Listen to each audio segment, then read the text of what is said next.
word as a blanket for everybody in the elite. It's a blanket term today, but if you go into the Oxford dictionaries, the old ones, they'll tell you that the term Illuminati was first used in the 15th century and then down through the centuries. And the illumined ones, in other words, are those who believe they're the highest evolved species on the planet, and they have high intellect, and therefore they do believe they have the right to rule the rest of the people and do with them as they please. It's an elitist, psychopathic organization, in fact. But the secret societies, there's no doubt whatsoever they've had a hand in this, and I have many of their old books. Right. And when you go into it, the eugenics programs that we now hear about, we call them bioethics committees now since World War II, because eugenics got a bad name during Hitler's reign, and so they call it bioethics. These worldwide bioethics committees are working on eugenics and the creation of new superhumans, more perfected humans, etc. And life extension, but not to be given to everyone, only for those who are worthy and deserve it. On your something I listened to on your website, you had a word called pathocracy. What does that mean? Pathocracy is the nature of evil, because in times gone by, even the ancient Greeks talked about what was it was called ponerology and pathocracy. A pathocracy is really a hierarchy ruling the world of psychopaths, inbred psychopaths. Now, Plato talked about this 2,300 odd years ago, and he said that we, the aristocracy, he was a member then, who interbreed, and they have their mates selected for special qualities and the accumulation of wealth to prove that they were superior. He said we always turn out similar types of offspring with same natures and same abilities. And here we have, down through thousands of years, people who have accumulated incredible wealth through cunning and guile, but basically they're psychopathic. They don't have natural human compassion. We know this in the business world. It's been written about recently too, that many of the bosses who get up to the top in the business world, the cutthroat ones, are psychopaths by nature. They thrive in a commercialized society because they can claw their way up, get rid of anyone standing in their way, and they have no feelings about it. Yep, that's right. Now, this line of these people in the world, Alan, who belong to these organizations or who could be Illuminati members. I mean, if you have a certain amount of money, can you join? Can you become part of the elite crowd? Yes, much of it is very old money, and that was part of the prerequisites. It isn't simply a matter of winning the national lotto or the Irish sweepstake. You've got to have the culture and what they call the breeding. Okay, got it. They use the term breeding, good breeding, for 200-300 years very openly. Where do the Freemasons fit into this? Century. Alan, where do the Freemasons fit in? The Freemasons are...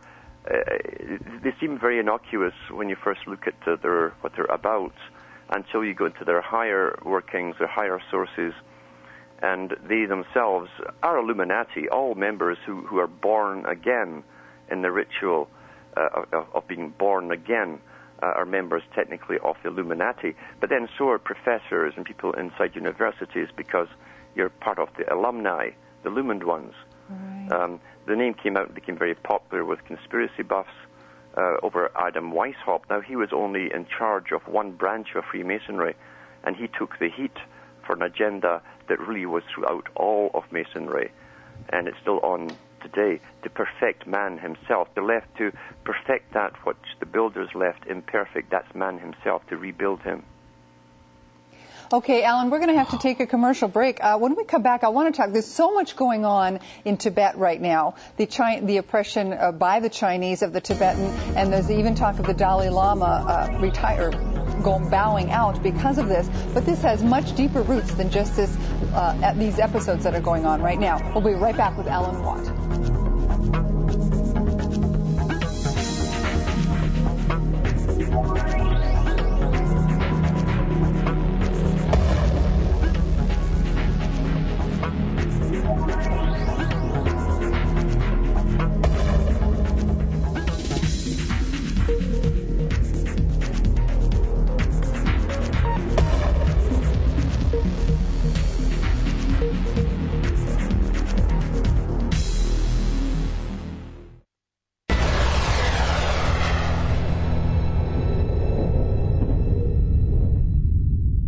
right, we're back, and our guest tonight from somewhere in Ontario, Canada, is Alan Watt. Alan, you still there? Yes, I am. And by the way, the website is cuttingthroughthematrix.com. Alan, one of Hitler's men, Goring, had an incredible statement. I want to read it and ask you about it. He says, "Voice or no voice, the people can always be brought to the bidding of their leaders. It's easy," he says. "All you have to do is tell them that they're being attacked by terrorists and denounce the pacifists for lack of patriotism." And Goring says it works the same in every country. Alan, things just don't change, do they? No, they don't change. And the same techniques were used by Nero and others in ancient Rome. They always take away the public's freedoms and rights under the guise of the same thing, which is terrorism. And it's rather odd if people really think about it that not so long ago they had the red under the bed scare during the communist era, and the media poo-pooed that. However, the same media that works again for the CFR is promulgating this hype of terror everywhere. It could be you, it could be your neighbor, it could be your own family, your offspring, and we're creating a tremendous paranoia. But it's nothing to do with terror. The true stampeding effort, and that's all it is to stampede the public through a massive change in their way of living to a totally ordered, controlled society where everyone's ID'd and cannot travel anywhere or do anything without the consent, they approve, and being monitored by the government. You know, I that's why I wanted to talk about the Chinese.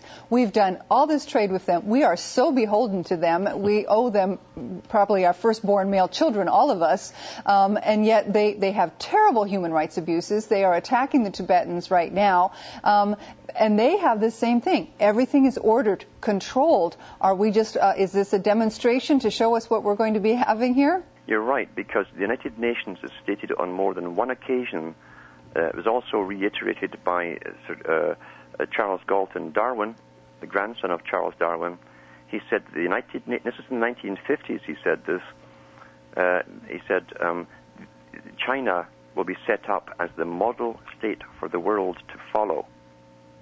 And the United States, the United Nations also has that published as well. China is the model state that we've all to follow, including with their birth control policy that's mandatory. And also, now we have this whole thing about them having the Olympics coming up very shortly. With all of that's going on, and the media seems to be turning a blind eye to it, is it just another way to convince all of us that it's okay to deal with this way? Oh, absolutely. You've got to understand, too, China... We know now that communism was set up by the big boys in the West. We funded the Soviet system through its entire existence. We fed them from Canada and the States. And so was China. Same thing.